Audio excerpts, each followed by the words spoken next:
अस्सलाम वालेकुम। आज की ब्रेकिंग न्यूज़ के साथ मैं हूं अब्दुल गफ्फार। मक्का मुकरमा में खौफनाक आतिशज़दगी, आग ने वसी इलाके को लपेट में ले लिया। अब इस खबर की तफसील। मक्का मुकरमा में खौफनाक आतिशज़दगी, आग ने वसी इलाके को लपेट में ले लिया है। मक्का रीजन अथॉरिटी के मुताबिक पहाड़ी इलाके पर लगी आग मुसलसल फैलती जा रही है। सिविल डिफेंस के एहलकार आग बुझाने की कोशिश में मसरूफ़ हैं।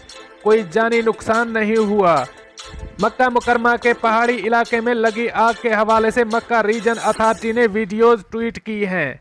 खलीज टाइम्स की रिपोर्ट के मुताबिक सऊदी हुक्काम ने बताया है कि मक्का मुकरमा का पहाड़ी इलाके कई घंटों से आग की लपेट में है।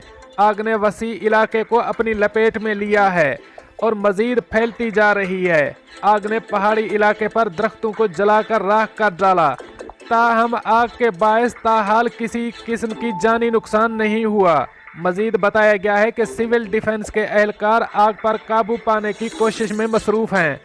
ताहम ताहाल आग बुझाने में कामयाबी हासिल नहीं हो सकी। दोस्तों, ये थी आज की ब्रेकिंग न्यूज़ जो मैंने आपके साथ शेयर की। मिलते हैं अगली अपडेट के लिए, तब तक मुझे दीजिए इजाज़त। अल्लाह हाफ़िज़ व नासिर।